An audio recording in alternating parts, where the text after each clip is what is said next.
starting the streams. Are we good? Excellent.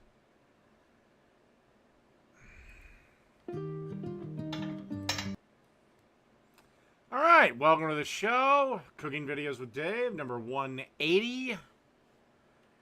And we should be...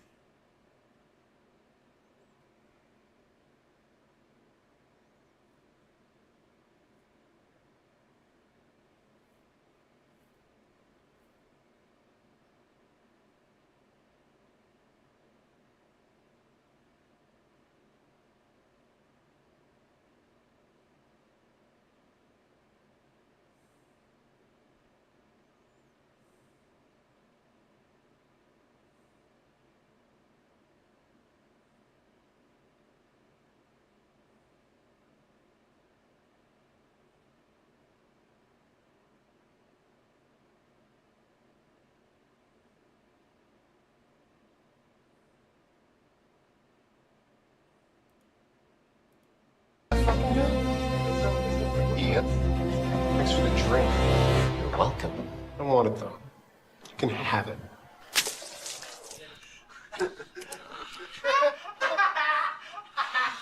Well, maybe you prefer this. Oh, you must!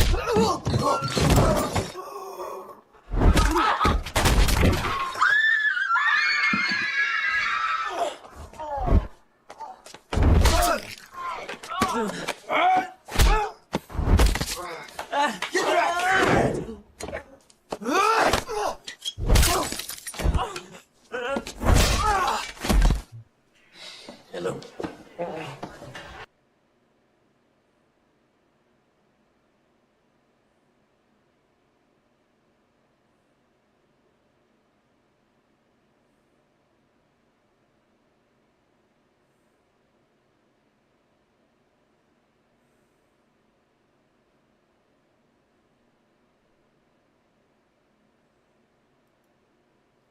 Oh, crap, I forgot I was streaming for a second.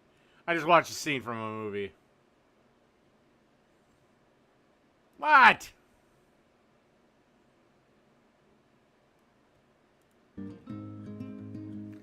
Alright, first one up is Greek Arcadia. If I mispronounce that, I don't care.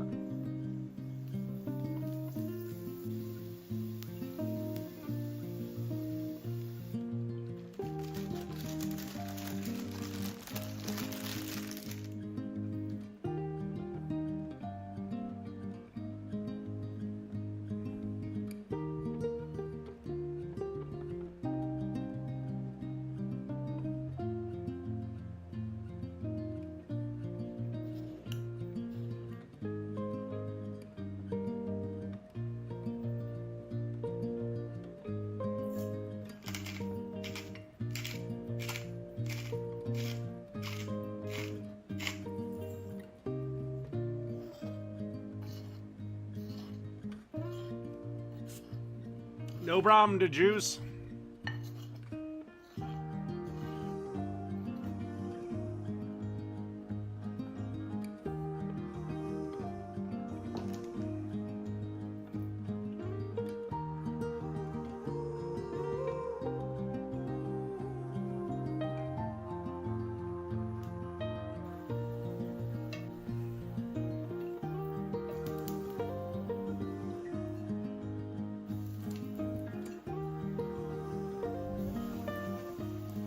Alright, so we floured our beef. Now we're...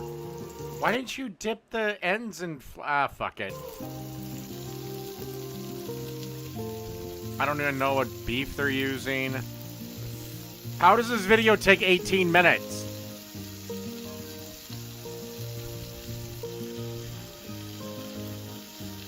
Alright, flip the fucking beef. What happened to the flour? Did it get absorbed by the beef? Oh yeah, got absorbed by the beef. Fuck.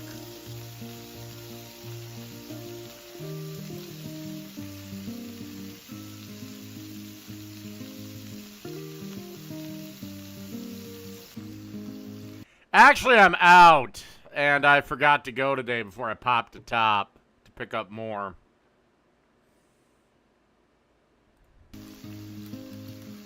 Still got my gummies, though.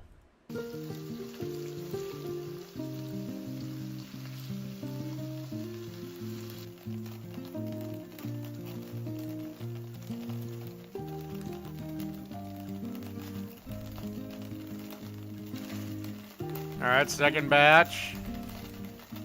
This one didn't get the same kind of flower love as the first.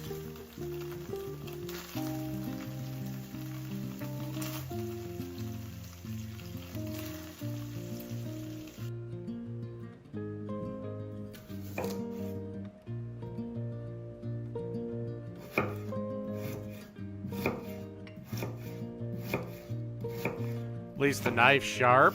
Well, take that back.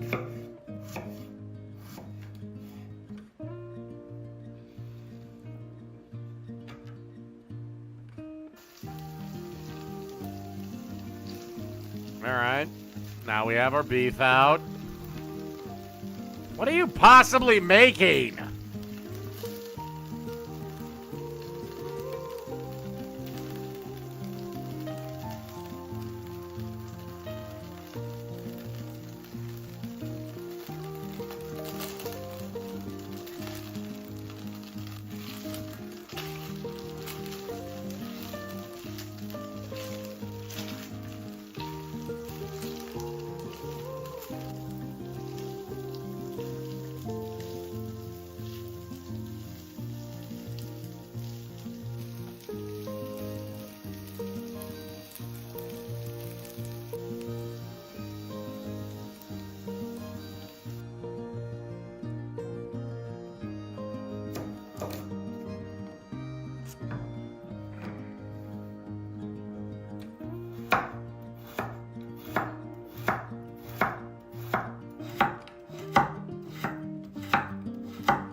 Okay, now we're gonna slice some garlic.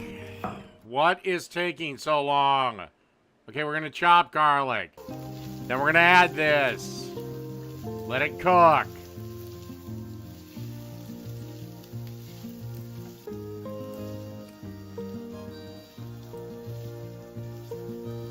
I don't know, paint the fucking minis.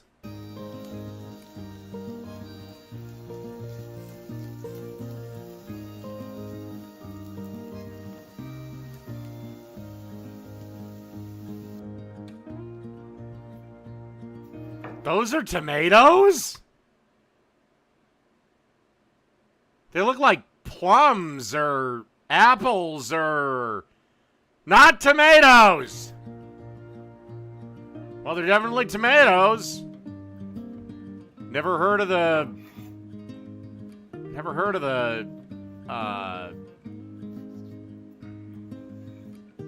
that particular kind. I don't know, maybe she's actually Greek.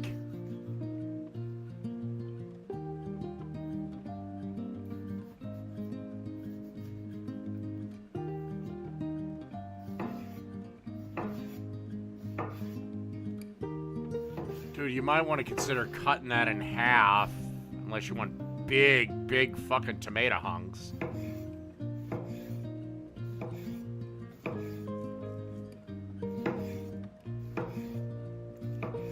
Have you ever seen those? And if you have, what they are? Oh, wait, you're not gonna bring it up.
Alright, the beef isn't properly seared.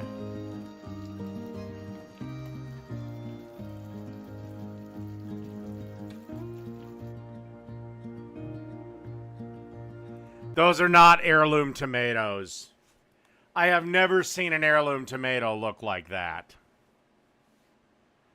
And trust me, I've cooked with plenty of heirloom tomatoes. Those are something else. I'm not saying they're not tomatoes, but they are not heirlooms.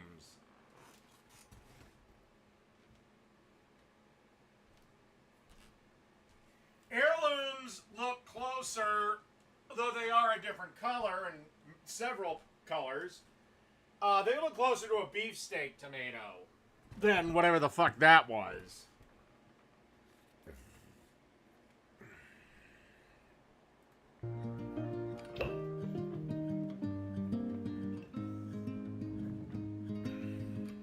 Alright, 2 handfuls of plums.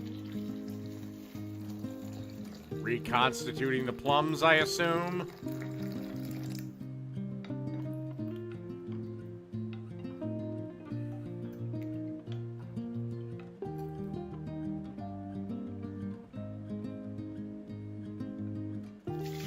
Well, that wasn't enough time to reconstitute them, but...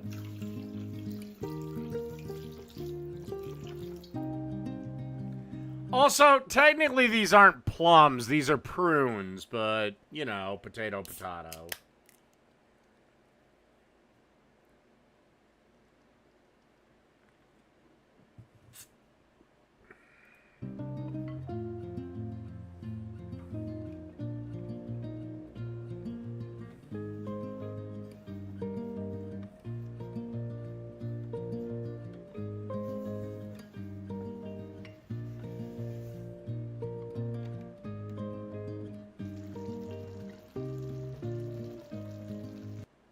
Okay, this is the first thing in this dish that is what the fuck? Why would you have prunes in your dish?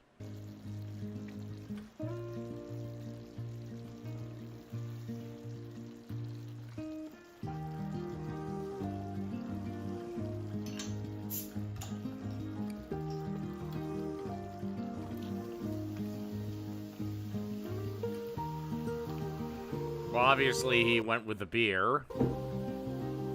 Or she, I can't tell if that's a guy or a chick.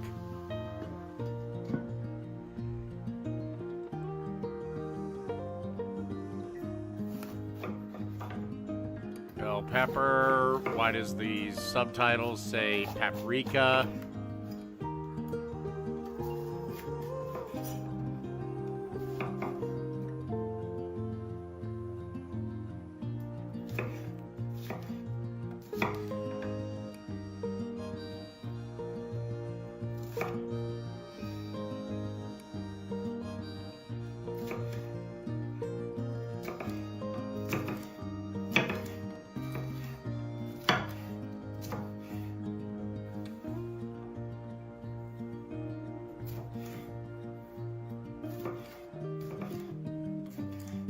Alright, cutting shit into big-ass chunks.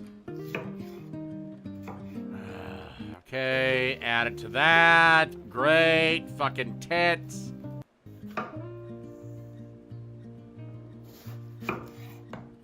Now you're cutting eggplant. Okay, into that it goes. I would not eat this. This looks like a fucking mess with not enough liquid. Could you add more liquid? Is that a possibility?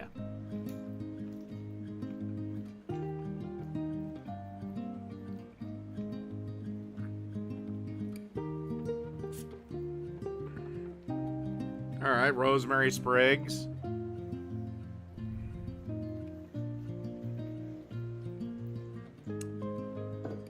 Okay.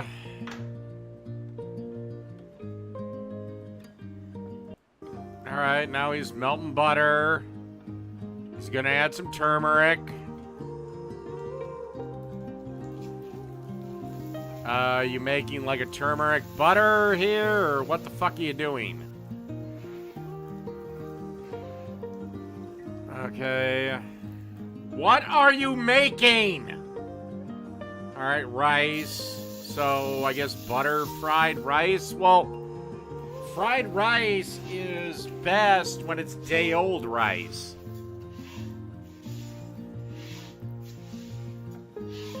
Okay, you've got your buttered rice.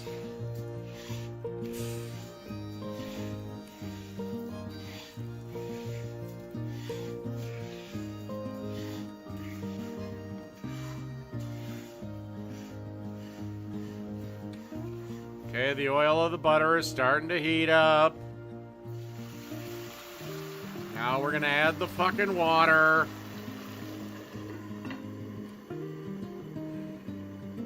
So basically turmeric rice. That might be the only part of this I'd eat.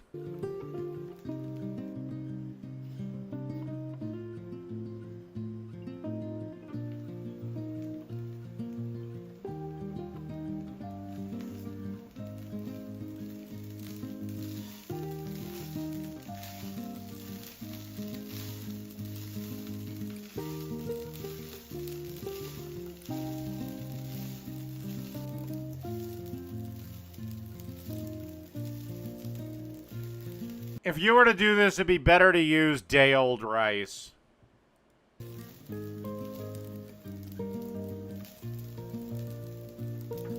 The day-old rice would take up much more of the butter and much more of the turmeric.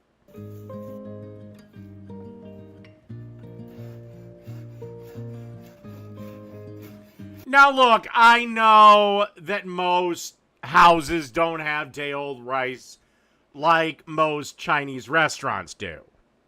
I get it. But optimally, and again, that probably is delicious, and I'm just bitching about, 95% to 100%.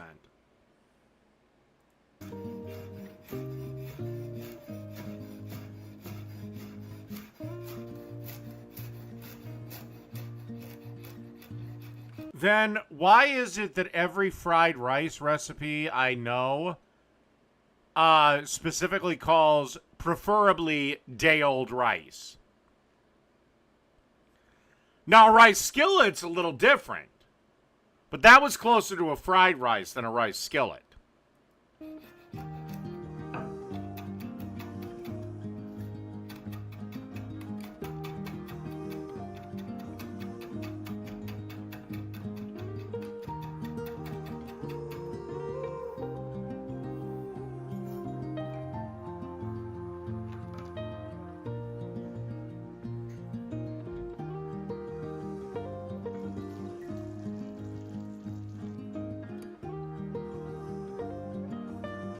If you're just making rice, the ingredients is rice and water in a rice cooker. Or in a pot. You don't add anything else.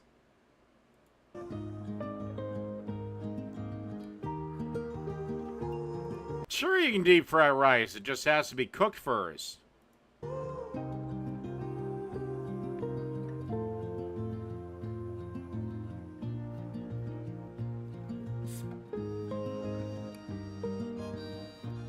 Because if you deep fry dry kernels of rice, you're just going to end up with, well, nothing.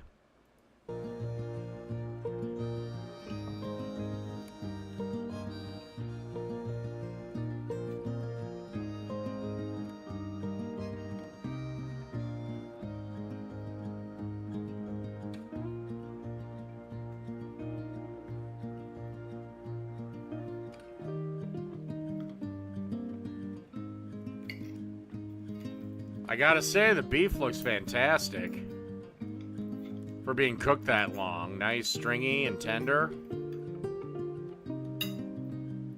Alright, that's good enough for that one. Alright, I'm going to slam straight into the 2 title videos to make sure that I do them. Where are you, you stupid fat fuck?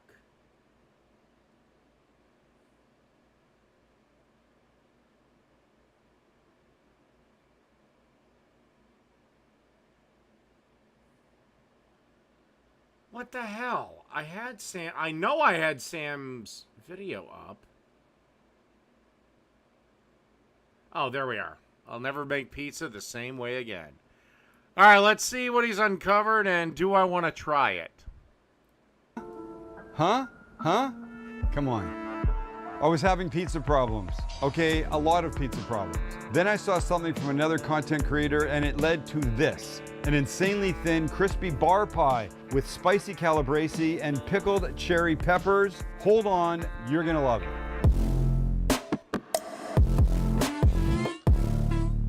Thank you, Sean from Sean's Pizza. So I'm doing this in Instagram the other day. Is this how you work at Instagram? Like this. On Instagram the other day. And I come across what is a beautiful looking, crispy, thin crust pizza.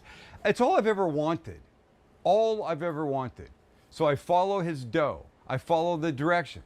I make it. It's fantastic. I'm gonna tell you something. Mrs. Cooking Guy ate all but one piece of it and was so sorry the next day. And was so sorry after. She goes, I don't even want to talk about what I just did. I go, you didn't have to eat the whole thing. I told you. Anyway, that one I made with pepperoni. Love pepperoni. It's all delicious. This one is going to have calabrese and pickled cherry peppers. Okay, but here's the thing. One big part of this is allowing the dough to rest and or proof for like 3 hours in the middle of making it. And I thought maybe that's the key. Maybe it's only the time. So I went and bought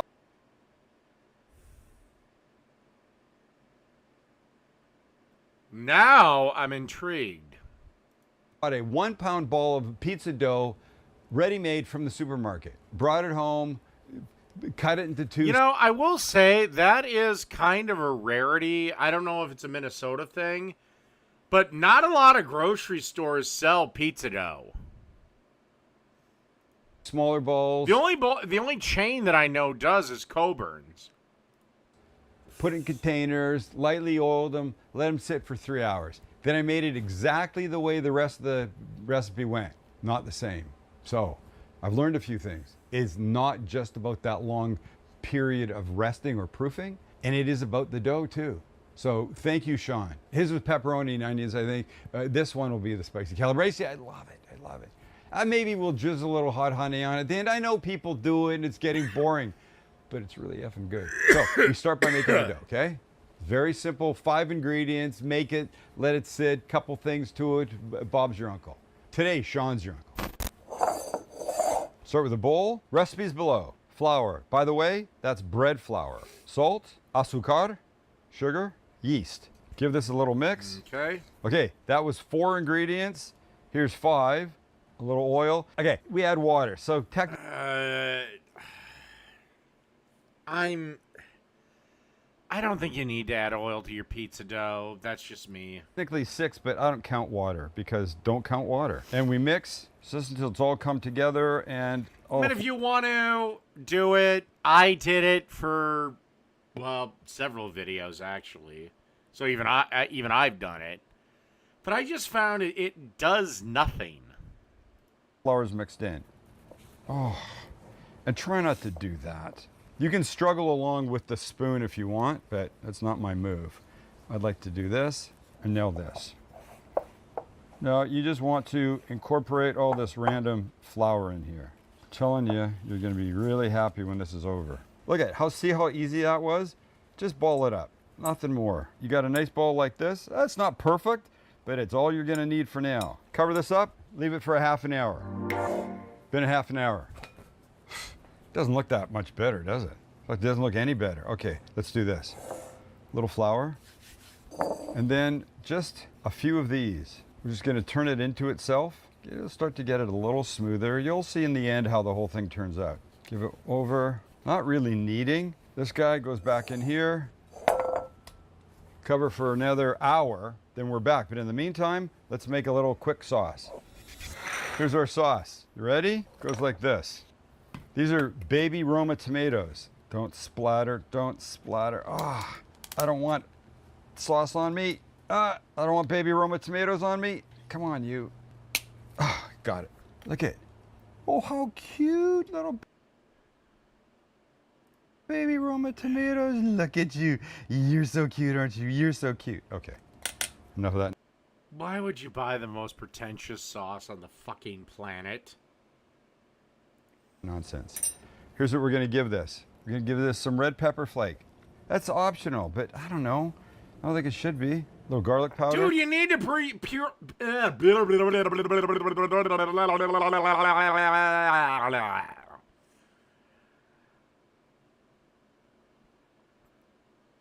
You need to crush the baby Romas. And I hate chunky pizza sauce. Little oregano, a little sugar to help with the acidity of the tomatoes. Salt and pepper. I love a little shot of olive oil. And now this. Now that I will say I still do. I still put olive oil in my pizza sauce. A blend, but just let me kind of push it down a bit. And now in my mind, I can get a immersion blender in here. I can't. I have to give up right now. I know what's going to happen. I'm going to push this guy down, and it's going to displace all that. Okay, yeah. It's going to be an effing mess. So let's do this. All right. You had a terrible Let's put these failed guys in here. experiment. Now we can blend. Telling you, an immersion blender is one of the greatest things you can own. We're done. And look what we've got. We've got a beautiful sauce ready to go. All right, I'm gonna just stick this off to the side. We'll need that in a little bit, but not right now. Here's our next step. Boom.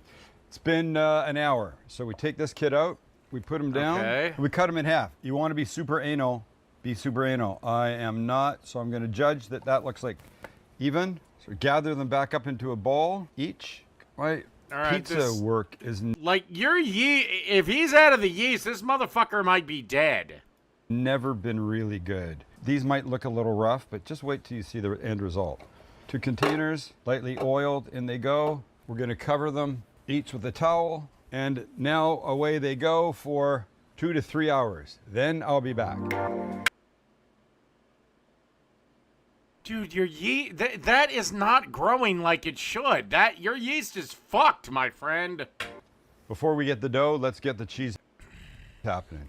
So this is a piece of mozzarella, low moisture. And we know shredding yourself always gives you a better product. There's nothing added to a block of cheese.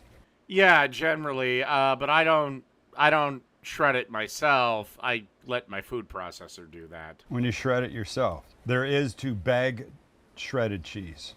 So listen, if that's what you've got, that's what you've got. You're gonna make this and still walk away going, holy shit, it was absolutely delicious.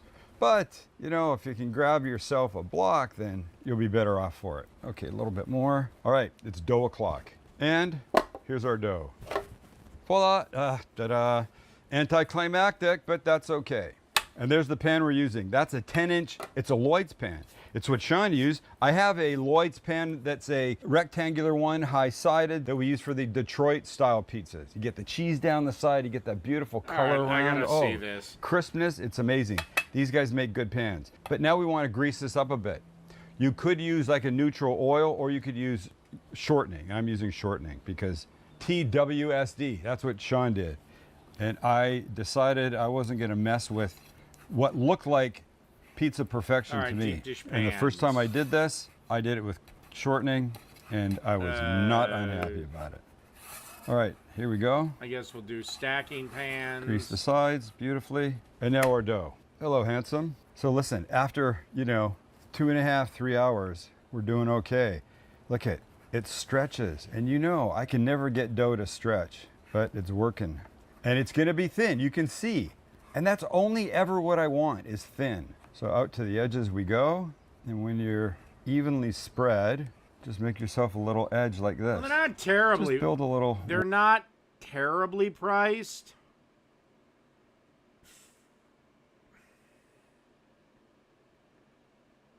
Like a 10-inch pan's only like $30, and for a high-quality pizza pan. Wall. Max, you know what's next? Sauce. Sauce is right. Fuck, I gotta pee again. Damn it all to hell.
All right, let's let me turn that down just a cunt hair. We don't want to inundate. We just want a nice little amount. See, now me, I like a lot of sauce with my pizza. That's just me. I know there are people that like get super stingy with the fucking sauce, but I like that shit soaked. Looks like this to me. Oh boy, I'm so jazzed already. Remember our cheese? Of course you do. Our cheese is gonna go like... I'm pretty sure I made pizza in a cast iron skillet. The only thing you have to absolutely make sure to do when you do a cast iron, you make a pizza in a cast iron skillet, is you either have to spray it with nonstick cook spray, like essentially Pam, or heavily butter or put lard on it.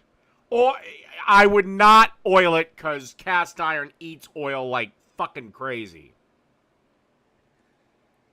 This, I think it's almost the perfect amount. Or is it? Do I need a tiny bit more? Sam, do you? You okay there, Sam? No? I'm declaring this the perfect amount. And honestly, with cast iron, I'd probably go for the butter.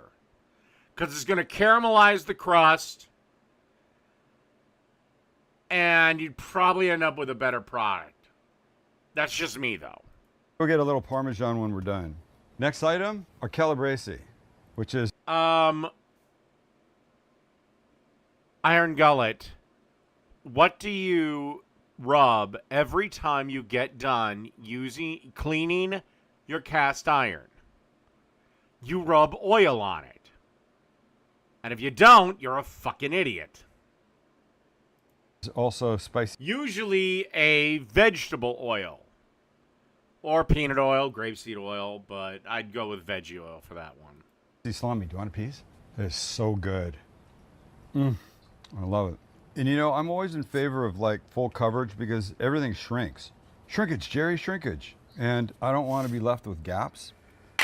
Sweet cherry peppers. Whoa, whoa, whoa, love them so much. Here, let's look at one. Sweet cherry peppers. So you're gonna do this. You're just gonna get rid of that inside business because you don't need that. And then we're gonna slice them up. And fellas, I don't know if this really affects the ladies or not, but make sure you wash your hands before you go pee or your dick will be on fire. Chia seeds are fine, but you don't really need them.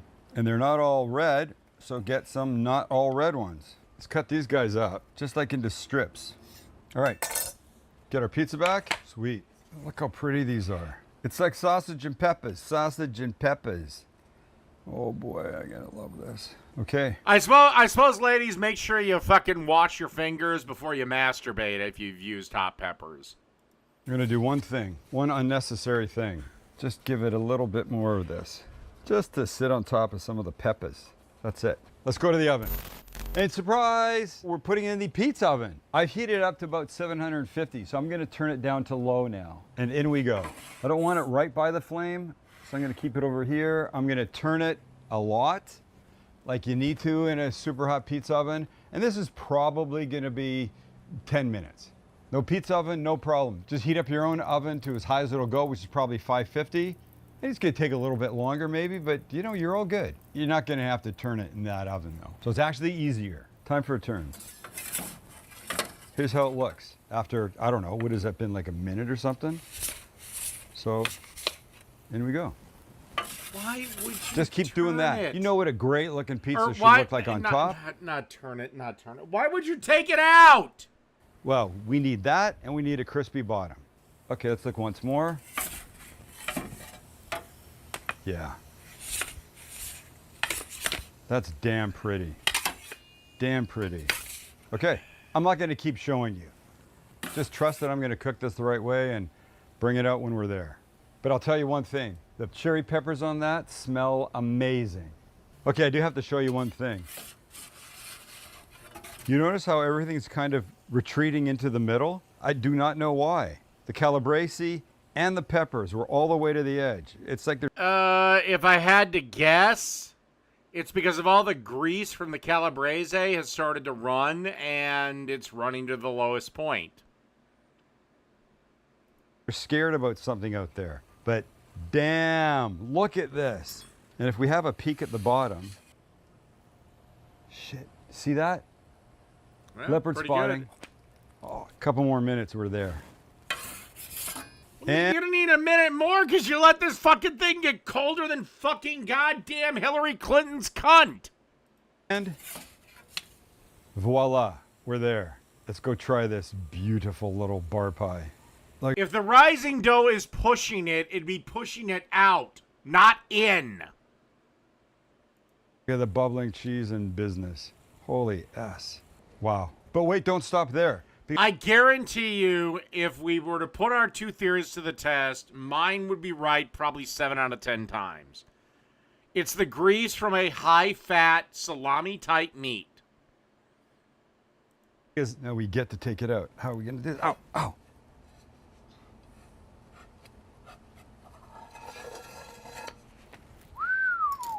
Okay, Although two things. it still looks like it was pretty well preserved. And only two things. Just a little hot honey. And somebody say it with me. Fine, I'll say it. Little Parmesan. Might be the most gorgeous pizza we've ever made. Sorry, bar pie. Still a pizza. Growing up in Canada, I didn't Bar pies are pizzas. Pizzas are bar pies. Fuck off. know what a bar pie was. Look at how thin. Get down here. Look at that. That's stupid. It's so gorgeous. And we cut. I'm a terrible cutter. But wow. Snap. Look at. Ow. Ow. Wow, I just wanted to give it a little one of these. Oh, crunch. Oh, God. Maybe I'm a fucking prude. But I hate this triangle pizza shit. I can't take this any longer. I'm telling you. I can't remember the last time I used cherry peppers. And I'm so sorry I forgot about you. So sorry. And Calabrese? I don't say this lightly. It's the best pizza we've ever made. Okay, it's a bar pie. But from a boy coming from Canada, anything that looked like this would be a pizza. We didn't know about bar pies. What makes it a bar pie? A pan? The thinness? It's some pretentious jackass's way to say a pizza isn't a pizza. No, it's a bar pie. Why? We make it in a pan. Yeah. And what's a bar pie? But I don't give a S. This will be the pizza I make from now on. And I don't mean the Calabrese and the sweet cherry peppers necessarily. All right, maybe I'll have to try his pizza next time I do a slosh of pizza videos.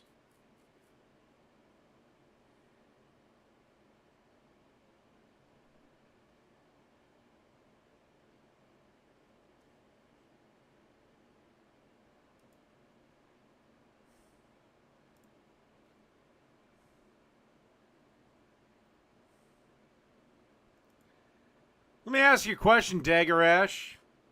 Do you wash your hands after you masturbate? I'm willing to bet you don't. And that act is far more disgusting than just grabbing your dick for a piss. In today's recipe, I'm going to walk you through the best lemon butter pan sauce. It's a quick restaurant style, thin pan.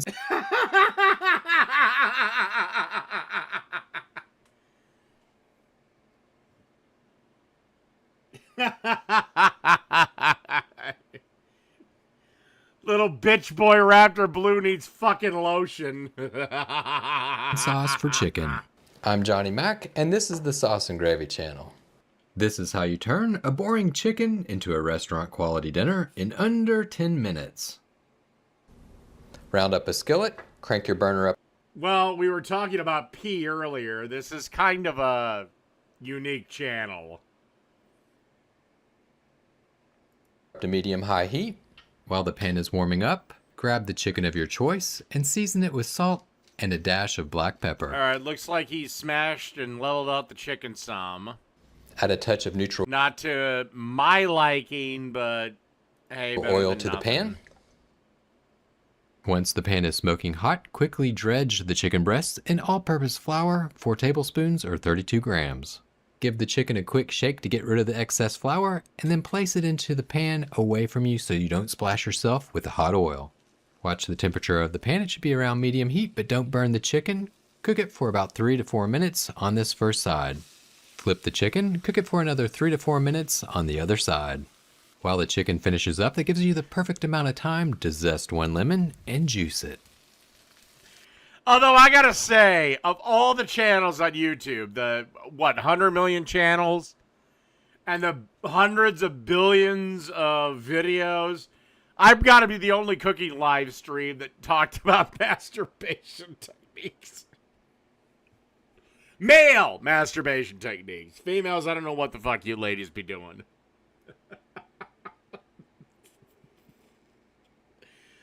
Fuck.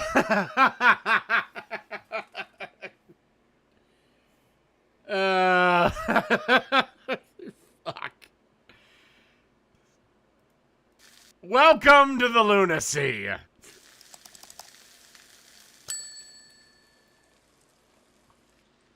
Once the chicken has an internal temperature of 165 degrees Fahrenheit or 74 Celsius, turn off the heat and remove it from the pan. Cover it. By the way, why is that such a disgusting question? I have news for you. Everyone does it. I'm going to dispel something for you. Maybe your grandparents don't because they're old. But old people still have sex. Weird, pudgy, fleshy, wobbly, utterly disgusting sex, but they have it. Your daddy masturbates, your mommy masturbates, your sister masturbates, your brother masturbates. Everyone in your fucking life does it. And yeah, even if you live in a Mormon fucking coven, they're all doing it. With foil, put it to the side and let it rest. And while it rests, that gives you the perfect amount of time to build your lemon butter pan sauce. There's a lot of fond and fat from the chicken in the bottom. No, I can just get the job done without needing extra steps. Little bitch boy can't get the job done without help. Of the pan, that's flavor. Don't clean that out. You want to keep that. Turn the burner up to medium heat. Add 2 tablespoons or 28 grams of unsalted butter. The flavor isn't just on the chicken. The skillet is holding some of the best flavor in the entire dish. To that, you'll add 3 How the fuck did this stream turn into this? minced cloves of garlic. Written recipes are available for Sauce Boss level channel members. If you'd like to have this recipe, as well as many other recipes in the comfort of your home, join today. Stir the garlic in, cook it over medium heat for about 30 seconds or until it releases a nice garlicky type smell. Deglaze with... I never said I didn't feel it. I've never said I've never used it. I just don't need it. It's a waste of fucking time.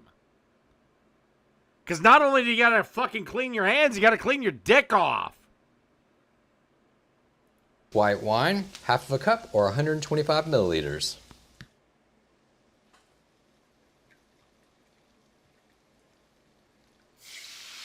Okay, this guy has a wine wife.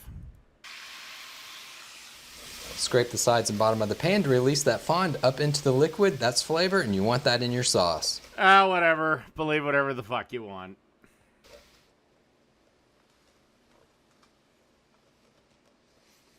Reduce the pan sauce down over medium heat, stirring occasionally. Once you stir and you see trails in the bottom of the pan like this, you're ready to move on to the next step. Grab your freshly squeezed lemon juice and pour it in.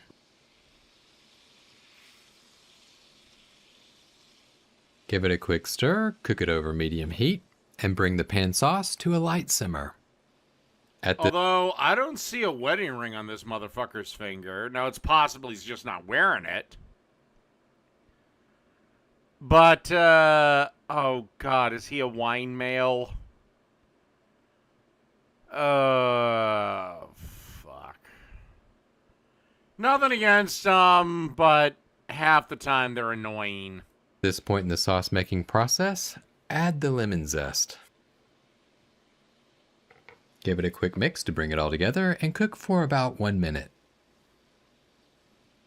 Turn off the heat and start adding 4 tablespoons or 56 grams of cold cubed unsalted butter. Use a spatula or a spoon to stir it into the sauce. Whisking cold butter into the reduced liquid creates that glossy restaurant-style finish. Once the butter's all melted, you can add 1 tablespoon of finely chopped parsley. While the chicken was resting, the pan sauce came together rather quickly, so you know what? The dinner, it's ready in a matter of minutes. Add a touch of salt and black pepper. Give it a quick taste test. Oh yeah, buttery, citrusy, herbaceous. Woo! This is absolutely fantastic. You're gonna love this. And there you go, super quick and easy. That's how you make a thin lemon butter pan sauce for chicken. If you're into delicious...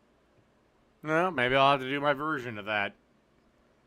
All right, next up, we have... I already did the pizza. Oh, it was beans. Beans. And it's with everybody's favorite Mexican uncle, Arnie Tex. These are Arnie Tex, Arnie's Asada, frijoles rancheros. We're the charro bean spice. On this channel, I've cooked charro beans in the slow cooker. I've cooked charro beans on the stove. I've cooked charro beans on the fire. Wait, no, I haven't done that one. But I've also done frijoles borrachos, frijoles especiales, and refried beans, all 3 stages. But there's one video that I haven't done yet, and y'all keep asking for it, and that is ranch-style beans. We call it frijoles rancheros. And so what is a ranch-style bean? We'll get into that in just a minute. And so in this video today, we're gonna teach you guys step by step how to make the most delicious frijoles rancheros you ever had. So in this video, I'm gonna show you all the specific ingredients and the process that I use to make frijoles rancheros. So let's get fired up and make us some ranch-style beans. But wait, let's try some first. That must be good because he did a happy dance.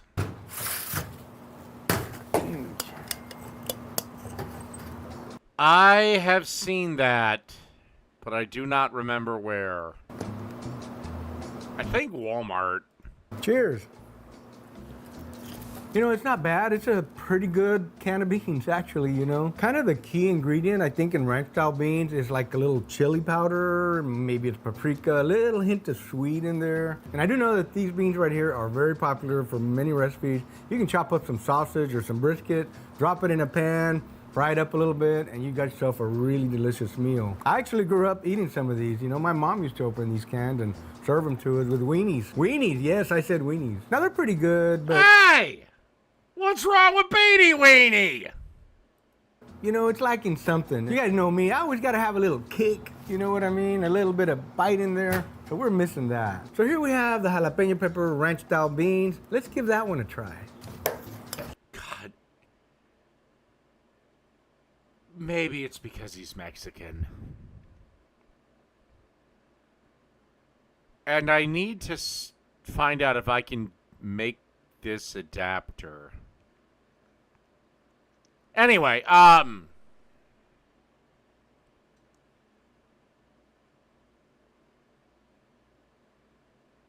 lost my train of thought. All right, Actually, that looks like a massive pain in the ass. I got me a clean spoon, y'all. Let's give these jalapeno pepper ranch-style beans a taste. I'm digging for jalapeno peppers, but I don't see any peppers at all anywhere in here. Dude, Arnie, can you give your goddamn colon one fucking day off? So it does have a hint of the flavor of a jalapeno. Zero bite though. Zero. There's no jalapeno kick in there at all. Zero. Zilch. Nada. Now I am picking up a little hint of jalapeno flavor, but I mean there's no kick, no bite, zero, nada, nothing.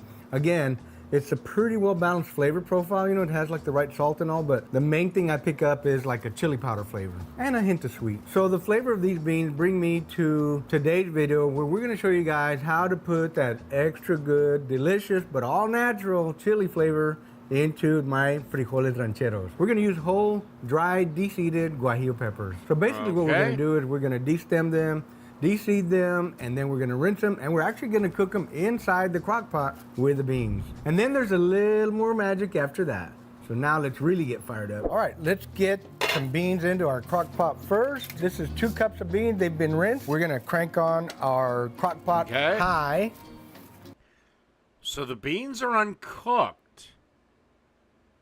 And if I missed it, I apologize, but I don't think he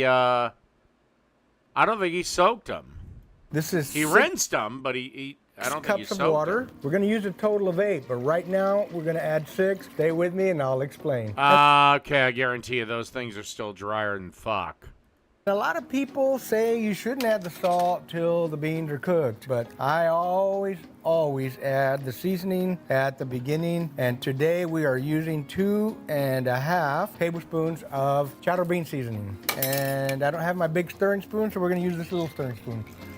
We're using a crock pot today. Remember, these beans are very hard. You don't wanna boil them right away. You want to bring that heat up nice and slow.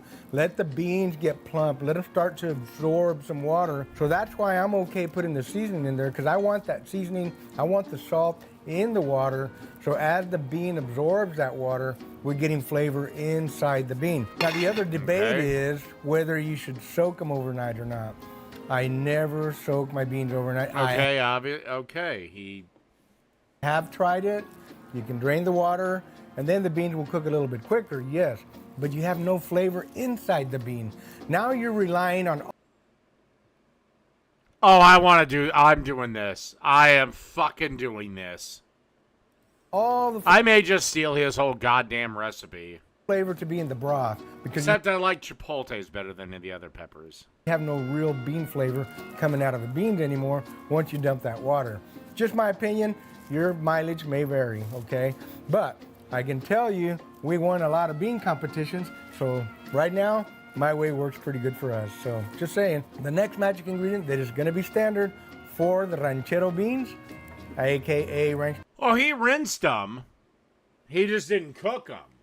Or he didn't, excuse me, he rinsed them, but he didn't soak them overnight.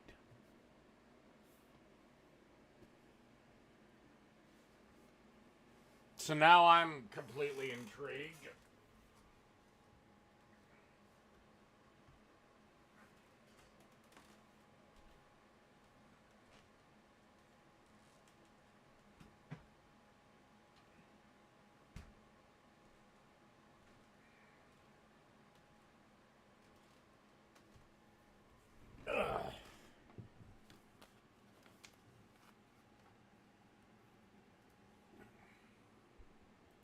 Style beans is 2 guajillo chiles. These are already de-seeded and rinsed.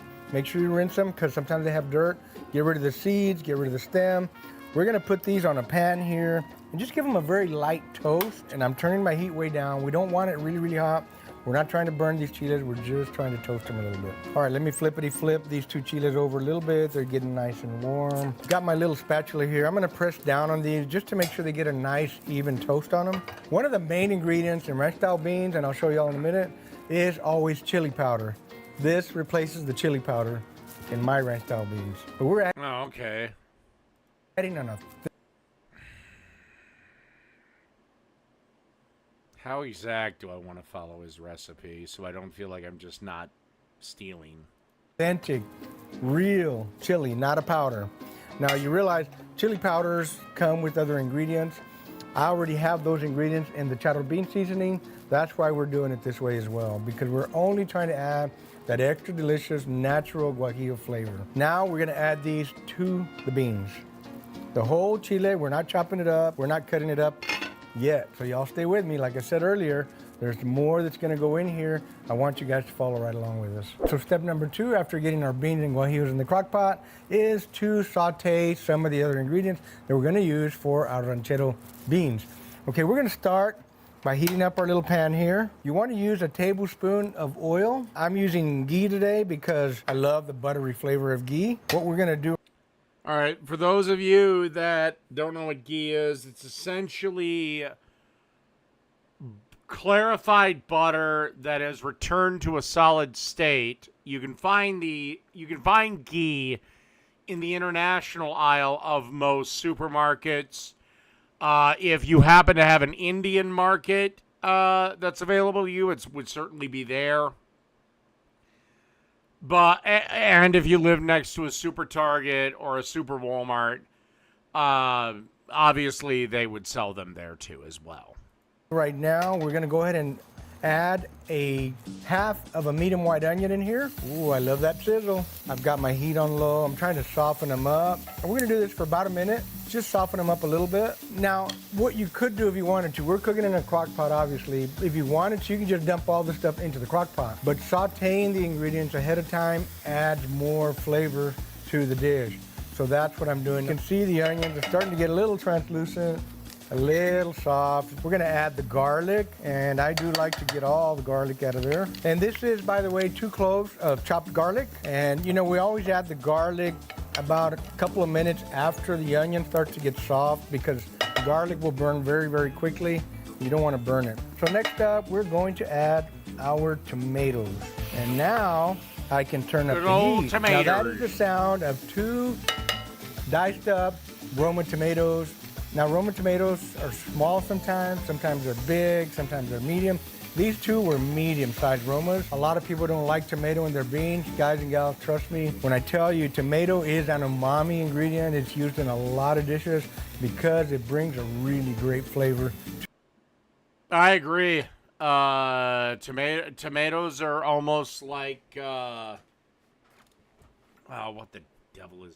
It's almost like garlic and onions, and it's used in fucking everything. To anything you use it on. So what I'm gonna do. It's like cocktails. There's a reason vodka cocktails have the longest list. Now is I'm going Because vodka is a blank slate. You can do whatever you want with it. to add half a teaspoon of comino, aka cumin. We're gonna add half a teaspoon of Mexican oregano, and we're gonna rub that in between our hands because that brings out a little more flavor. So we have a half a teaspoon of cayenne. We're gonna drop that in here too. I forgot to add my serrano, so guys, when you add the serrano or jalapeno if you want, let a little less heat. Add it at the same time you add the garlic. So we're gonna go ahead and throw our cilantro in here, and we're gonna continue to saute. So here goes the other. I wonder if Jake's gonna bitch. We used a measuring cup. 2 cups of water. Fucking loser. Right here. And I'm going to crank up the heat a little bit and get this to simmer some. We're gonna cook this down for about 5 minutes. And my beans are not boiling yet. Remember, we're bringing them up slow in the crock pot. So what I'm gonna do is I do want this guajillo to get soft. I'm gonna add that in here. Okay, so we've got a little simmer going here. It's not a really hot or fast boil. This is where we want it, just a nice So you gonna blend this shit? low simmer. We want everything. Ah, fuck. I gotta piss again. God damn it. I'll be right back.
everything to cook down. When you cook it down, it brings out more flavor.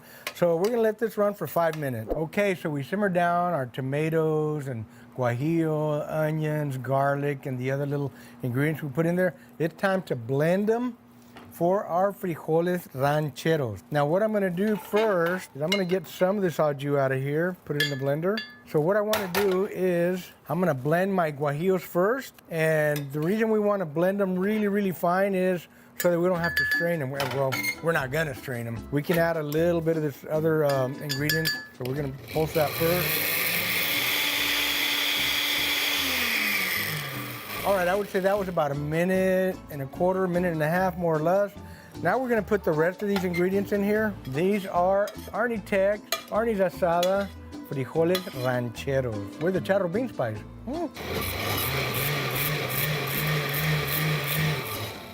Voila, we're done. And now we can pour the rest of this sauce in here, and this is gonna make some amazing frijoles rancheros. I'm gonna get some of this bean water here. I think I'll put the lid on so I don't ruin another shirt. And voila, there we go. And so we have a beautiful color, look at that, on the sauce.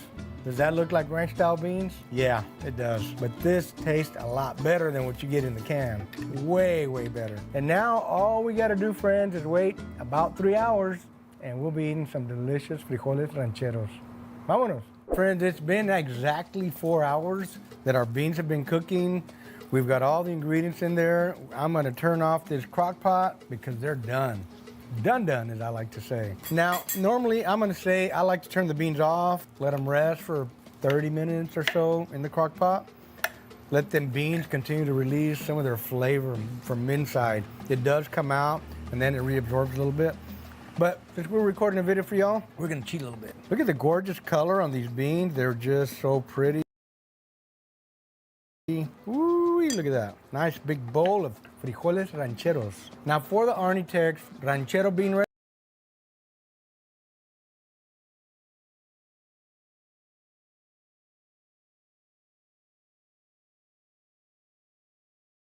recipe, it's a little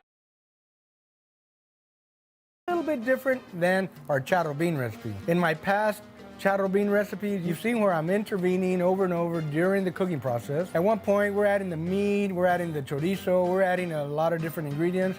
And then at another point, we're sauteing veggies, and then we're adding those as well. Sometimes I'm adding butter and jalapenos and wieners, you know? I mean, I love charro beans. It's kind of crazy like that. But for ranchero beans like this, all we gotta do, once we add the ranchero sauce, is just be patient, let the crock pot do its magic, and wait till they're done, and then enjoy. I really didn't do anything except stir them a couple of times in between, and that was really more about just checking the beans, make sure everything's looking good. And it took exactly 4 hours. Now I'm ready to enjoy a really nice bowl of frijoles rancheros, Arnie Tex style. Let's give this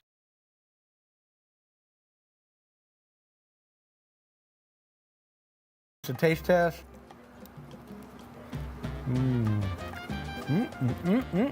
Oh man, them beans are good. Friends, you guys asked for a no pork bean.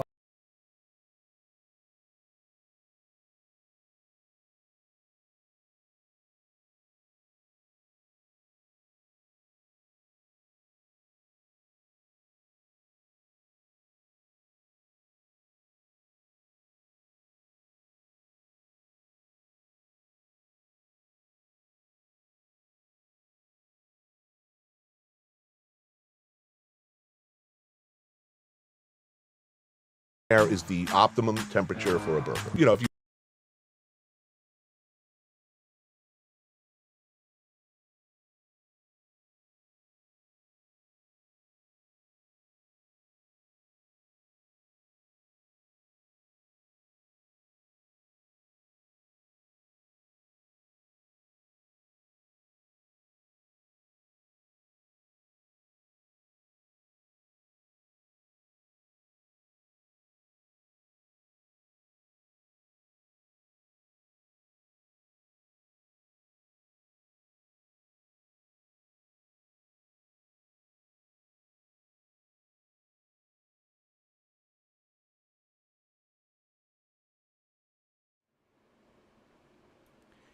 They're a little too, anyway, okay, god damn it, I'll just restart this. Medium rare is the optimum temperature for a burger. You know, Medium rare. Now, burgers are unique in the beef world because the meat is ground. It's not like a steak where any and all bacteria live on the surface. So, you know, I enjoy my steaks mid-rare to rare. Burgers, on the other hand, it's either medium or well done. Depends on how much I trust the place.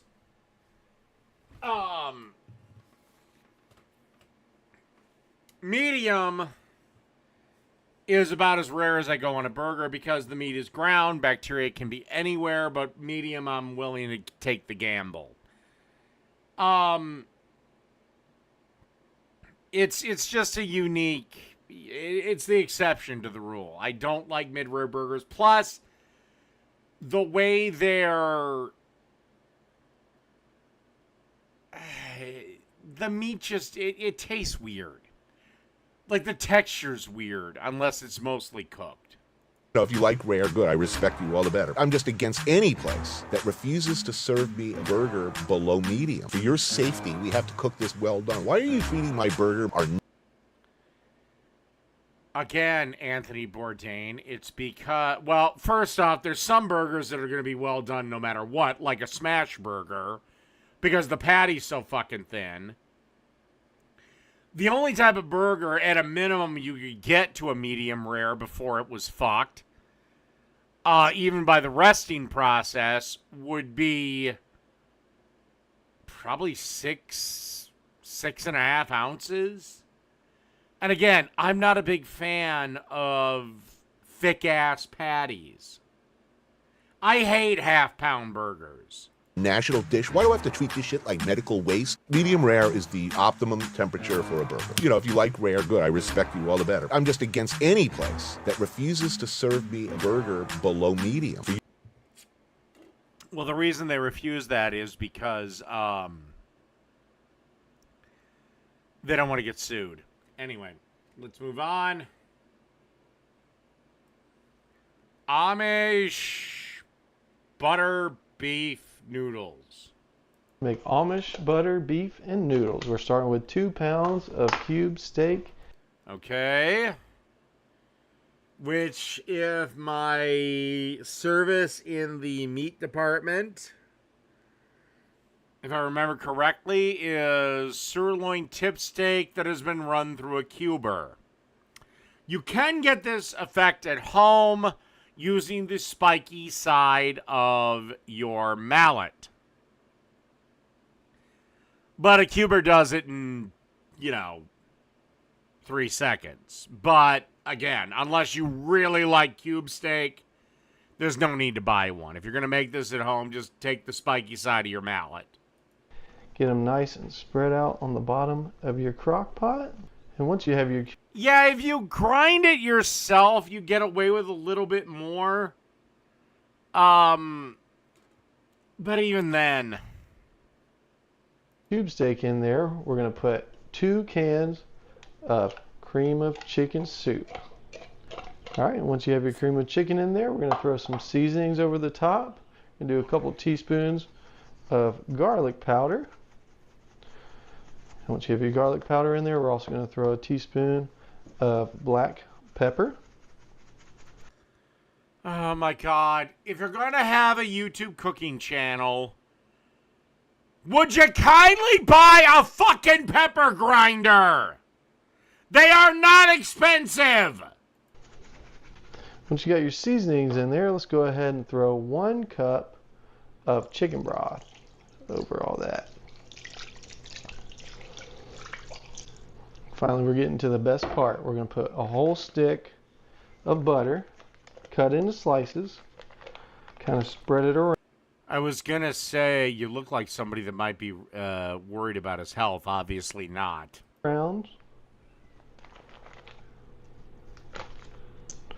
In pieces. And finally, once you have your butter in there, we're going to put a whole package of Boursin spreadable cheese. Just plop that on over there. Once you have all your ingredients in there, go ahead and put your lid on. We're going to cook this on high for 4 to 5 hours, or you can do low for 7 to 8. All right, after 4 to 5 hours on high, go ahead and take your lid off. Get you a fork, because we're going to want to get that steak out. See, it's breaking up real good already.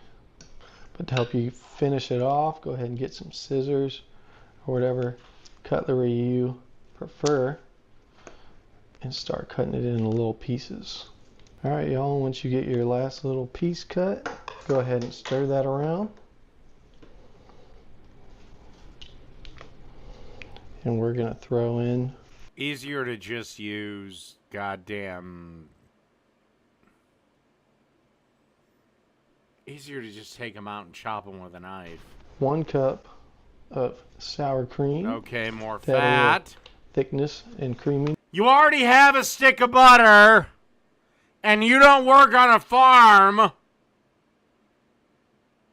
So what? We have about 1,000 fat calories in this. And once you got your sour cream nice and mixed in there, go ahead and throw in 12 ounces of cooked egg noodles. And once you got your egg noodles nice and mixed in, this baby is ready to go, y'all. So let's give it a try.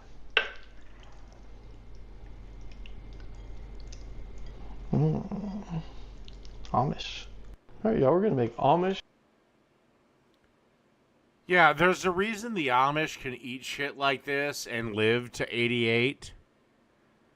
Because, they don't have modern conveniences. Everything to them is hard work.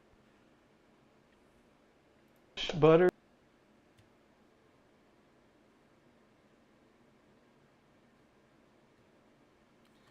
All right, one more video, and then I'm going to call the stream.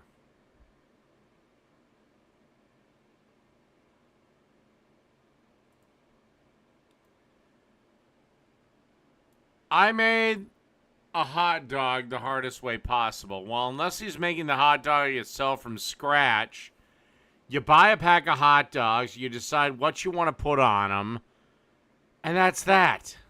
Chicago has a lot of iconic foods, but none might be as internationally recognized as the Chicago hot dog, or the Chicago dog. Now, the Chicago dog is more than just a beef tube nestled in between wheat matter. It tells the story of a city largely built by immigrants, each adding their own touch to the flavor mix along the way. So today we're gonna take a closer look at the Chicago dog. We'll talk about ingredients, history, some fun facts, and in the process, attempt to make one ourselves completely from scratch. I mean it, from American yellow mustard to neon green relish, we're gonna craft everything. Then at the end of the video, we'll take a little field trip to grab a real Chicago dog from a spot and kind of compare the two and see how we did. Maybe you're Wow, RC Cola. Haven't seen that in a fucking age. wondering why. Even though, maybe I should do a video. Would you guys be interested if I did a video comparing what makes the best Coke and Cola? Coke, Pepsi, RC Cola, or standard generic store brand cola? Would I be doing this when I can go spend like $3 and get one from one of the many joints located around the city? We literally have more hot dog stands here in Chicago than there are McDonald's, which is kind of crazy. My answer? I don't have one. It's for the love of the game. So in a past video, I got to take a trip to one of the most iconic Chicago hot dog brand factories and literally see how the sausage was made. While some hot dogs are made from either beef, pork, chicken, or a mix thereof, a Chicago dog has to be 100% beef. Which is because Austrian Jews who migrated to Chicago in the 1890s didn't eat pork. So they took it upon themselves to make their own sausages and get into the sausage business. I guess folks all over the city, no matter what color or creed, really did enjoy the all-beef hot dog because to this day, the Chicago dog is an all-beef dog. You're not gonna... That's because beef's delicious. And yes, beef hot dogs do taste better than their chicken, turkey, or mystery meat combination. Find one made with pork anywhere. Fun fact, the Chicago hot dog was first sold by 2 Austrian-Hungarian immigrants at the World's Fair in 1893. And the company that they would start would be none other than Vienna beef. And to this day, if you see a Vienna beef sign in the window of the hot dog joint, you're gonna have a good time. It's good stuff. Let's make the dags. All right, so again, Chicago style hot dog, all beef. That's what we have here. Okay, so he is actually making the fucking hot dogs himself. We have lean beef that is slightly semi-frozen. This is just brisket that I trimmed up and cubed. Here is the brisket fat. Now, hot dogs are an emulsified sausage, which means that we have to emulsify the fat and the protein and get things nice and tacky and sticky. This isn't like a grainy brat or like a big grainy sausage. It should be smooth. So it's a little challenging, a little more finicky to do than usual. So we'll start by grinding the lean. I'm gonna fill the hopper up. We gotta grind this a few times. We're starting on a large die because we want this to be very fine. It's important to use a cold grinder too. Cold meat, everything should be cold for this to work well. Charcuterie.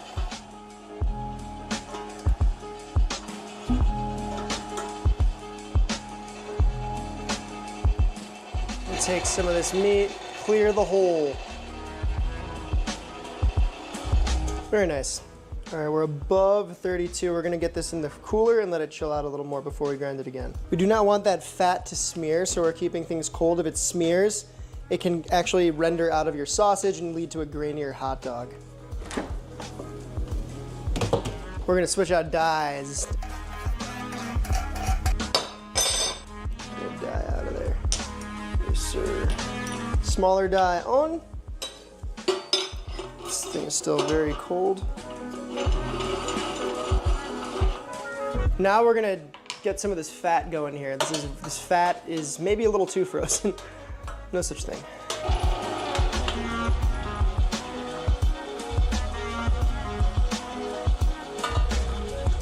Take some of the fat, put it back in, help push the rest out. Yeah. Look at that. Beautiful. Separated, not smearing, crumbly, cold as hell. Cold as hell. All right. This can actually stay out at room temperature while we run our meat through 1 or 2 more times. All right, cold beef. I'm gonna pop this back on the tray, and we're gonna pop it Okay, I would have just bought a thing of hot dogs. back in the freezer to get super cold. I'm not that and fucking It's gonna give that hot hardcore. dog that signature hue and kind of help preserve it, make it saltier. And of course, kosher salt. I have some ice here. I'm gonna add half of it. That looks good. Now we're gonna pop the lid on and give it a blitz. That's what I was scared of, but it's to be expected. It really, really helps when you're making an emulsified sausage to have a really beastly food processor. And while this thing is a beast, it's not quite a Roboku, which is what they use in like restaurants and commercial grade, production facilities. So we are going to loosen the meat from this blade here and just keep processing it because we want this to be more minced. If I gotta take some out, so be it. As you can see, we're smashy, but we're not quite where we need to be.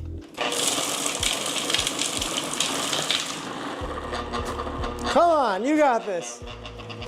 Now let's check it out. That's way better. So once our dog meat is nice and look how sticky that is, tacky, all that protein. Whoop. We're gonna add in our fat and our binder, which is potato starch, and the remaining ice. Pop that back on. Woo! Cannot do it, Captain. You don't have the power.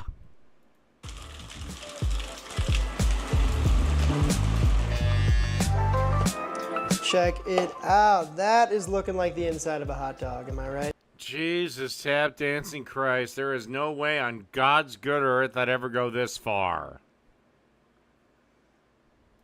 Smooth, sticky, tacky beyond belief. Smells like a hot dog. This is kind of a version of what's called a Frankfurter in Germany, right? Frankfurters are usually made with pork and have a bunch of other spices in them. This is again, all beef, but it's also super mildly spiced. All we really added was garlic powder and onion powder. Oh man, it's so sticky. Dog meat. We got our dog meat. We gotta put it in the stuffer. So, wet hand.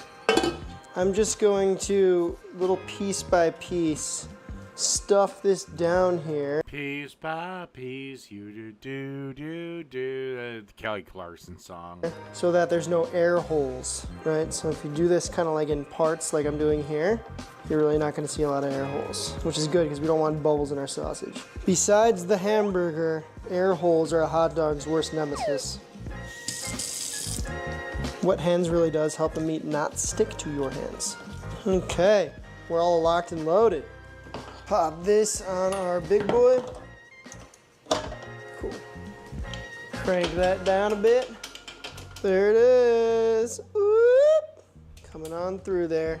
So now, we gotta talk casing. At the Vienna Beef Factory, they use natural casing. What does that mean? It's animal intestine. In our case, sheep intestine. Hog casings are used for, stuff like brat, for larger, bigger, more robust sausages. Sheep casings, what we're using today, are the skinnier little guys. A little more delicate, a little more finicky to work with. Just one more element that makes this process tricky. So these are actually cool because they come on this tube here, which you can easily get on, but we're just gonna lube up our spigot. No pretty way to do that. And I'm gonna take my sheep casing here and just kind of finagle it off the tube, trying not to break it. There will be some busted sausages here. We are not charcuterie masters, but the tube helps. Gotta soak these in cold water overnight or in warm water for a couple hours, just to make sure they're really loose and not super dry. They come packed in salt. Don't want an overly salty glizzy. Boom, look at that. I'm gonna take the end. Actually, sheep is the only meat that is accepted by all three major Abrahamic religions. Muslims can eat lamb, Jews can eat lamb, Christians can eat lamb. Hold that a bit. Looks good. Make sure to try to get the air out of that. Give it a tie. And then try to make that knot as close to the dog as possible. Okay. And now we stuff. Come on, mama.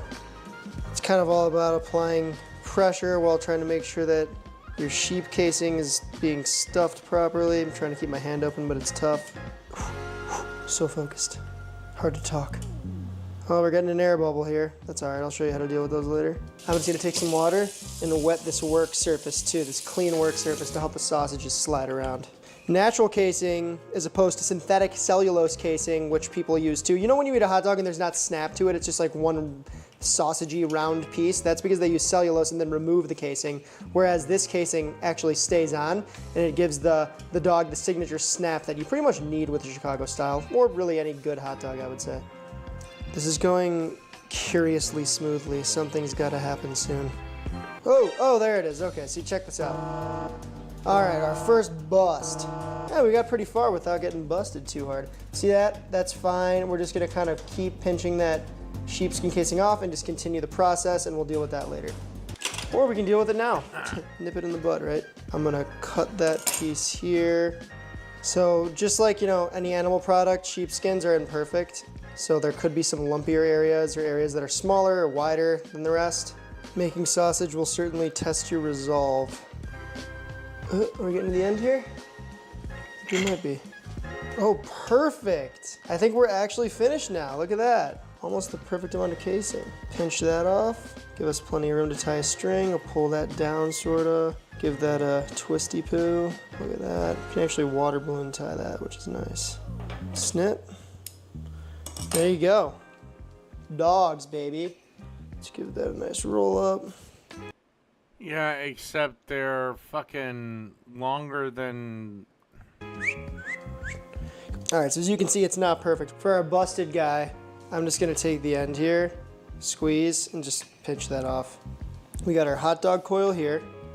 I'm going to alternate by twisting away from my body.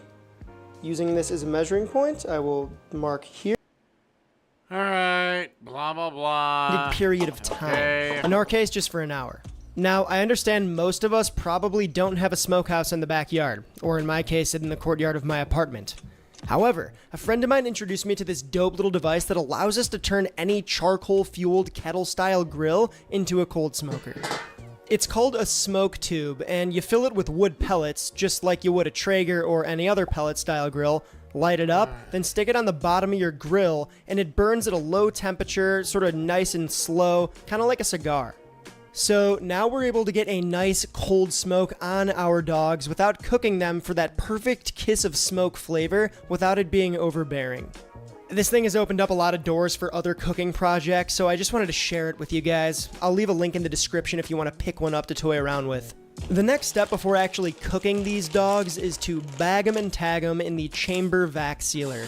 Or if you don't have one of those, just toss them in a Ziploc bag and ensure that they don't overlap. Alright, so you're going to want to do this on medium suction so you don't flatten and destroy the hot dogs. Then pop them in the water bath at 145 degrees Fahrenheit for 1 hour. The gentle and consistent heat of the sous vide will ensure perfectly cooked dogs without any explosions. After the sous vide, the dogs are ready to go. You can now do with them whatever your heart desires. Grill them, steam them, eat them straight from the bag like an animal. I don't care, do your thing. This is America.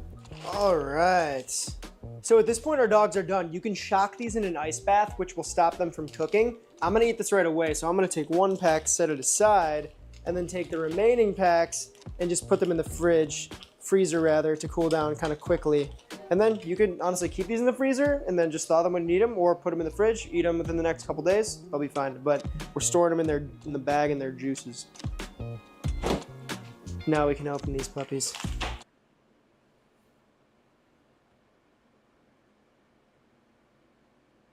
If they're pre-cooked and they had all that salt, shouldn't they last for months like every other fucking hot dog? Look at those little pinkies. Oh yeah. Slice them up and look at that. Our first doggo. Those look fun. Let's get a busted guy to break open here. Go ahead and slice them all off. Woohoo! That sure do look like a hot dog. Now, while I prefer Dijon or whole grain mustard on most things, I would say a Chicago dog is made with good old American yellow mustard. Anything with the word artisan in it, get it out of here. We want the OG classic, like crazy yellow stuff. So the addition of mustard was brought on by, you guessed it, the Germans, the mustard-loving Germans, sometime in the mid-19th century or so. Like I said, the Chicago dog didn't just become a thing overnight. Over the years, it kind of evolved into what it is today. Now, while back in the day, they probably used a whole grain style mustard, American mustard just was much more popular among Americans and with the American palate, probably because it's a little more mild in flavor. You know, the vanilla Americans. And because in the industrial food process, it's just... Well, at the time of when this would have happened, we were the great melting pots who have all different types of cuisines coming together, so... Happy medium.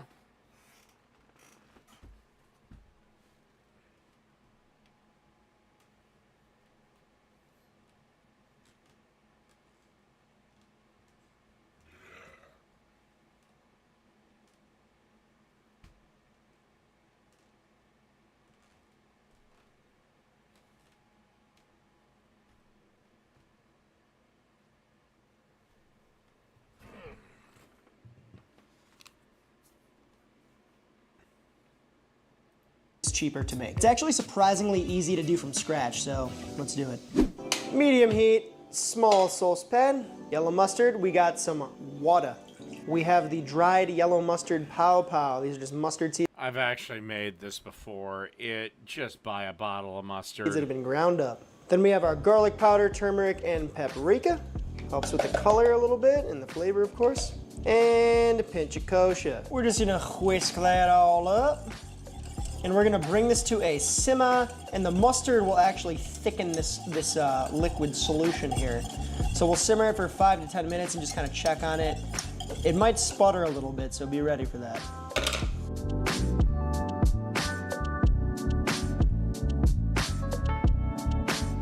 So we're sputtering hard. We're gonna add in our vinegar, whisk away, and that'll thicken up a little more. We're gonna reduce that oh so slightly for another 10 or so.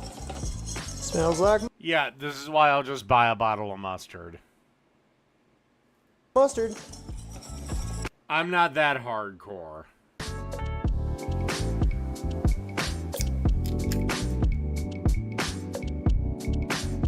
This is looking viscous enough. It's thinner now, but once it cools down, it will thicken.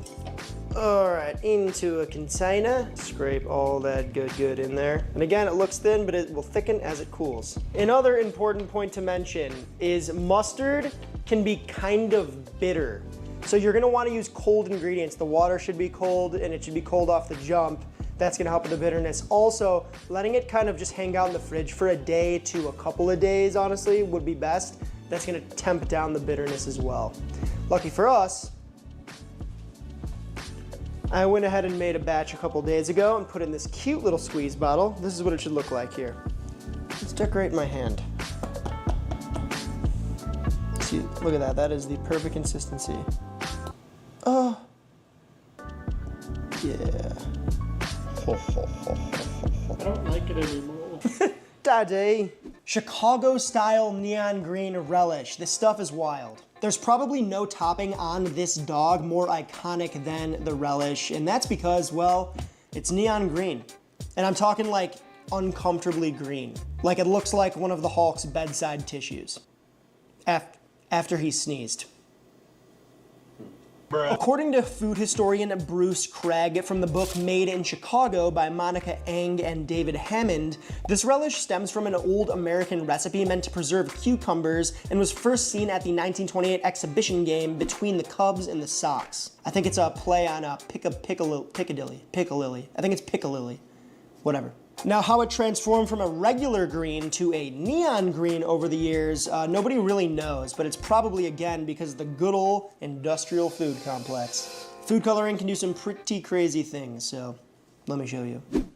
All right, so our relish consists of this here relish. Now, basically what I did was I took some bell pepper, some onion, and cucumber, blitzed it all up in a food processor with a little bit of salt. Then I took that mixture, popped it in a cheesecloth, and squeezed out as much jus, right, the veggie juice as I can. A lot of water is in the vegetables, don't forget that. So you're gonna have a lot of that little green kind of nasty liquid. Get rid of it. Then we're gonna pop this in the fridge overnight, let that salt continue to work its magic. And now is where we are. All this is a nice consistency. It's a nice color too, but there's still some water in these vegetational bowls. So I'm just gonna take all of that, give it a nice spanking, bad veggies, put that in a cheesecloth once more, and squeeze out the water once more. Still so much in there, it's crazy. These veggies are bad people. Squeeze out all the water. So you're not gonna get all of the water, I would say, but you can get, you know, a fat majority. Mosh it around, really try to get lots of it out. We will have opportunity to remove more water when we cook these things. Speaking of cooking these things, we must add things to a pot. Over medium heat, in a pan pot thing, we're going in with some white wine vinegar, followed by some agua. Then we have some turmeric and celery seed right in there. A bunch of shugs. And the salt, that's in the vegetables already. We're just gonna whisk that up till the sugar dissolves and simmer everything till this liquid makes a nice sweet brine. Now right now it's yellow, but soon it will be green. Now we're gonna bring this up to a boil and let it roll for 10 minutes. So now we can add in our relish bowl. That's nice there. Just gonna mix that all around. Look at that, taking on that yellowy turmeric color. And we're gonna continue cooking this down and just kind of simmer it for another few minutes. Skip a bit. Until some of the liquid evaporates a little more, it gets a little thicker to that consistency we're looking for. All right, so you'll see this will actually start to go like a darker green too than that kind of vibrant veggie. We're gonna go in with our Gliswold. Couple slices of tomato. Fucking I gotta pee again.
Gonna pop our neon green relish right here. Oh yeah. I am taking too much time to do this, but I want to make it look nice. We're gonna go in with our pickle.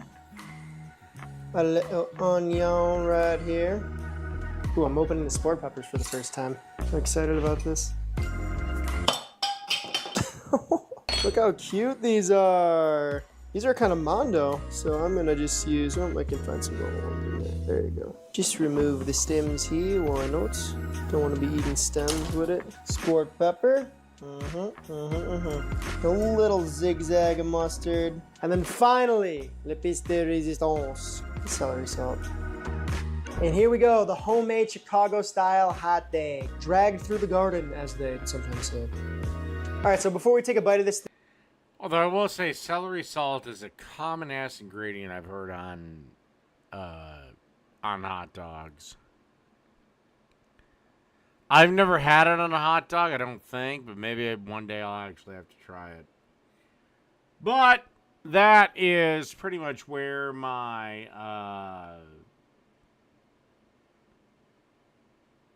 where today's broadcast is going to end.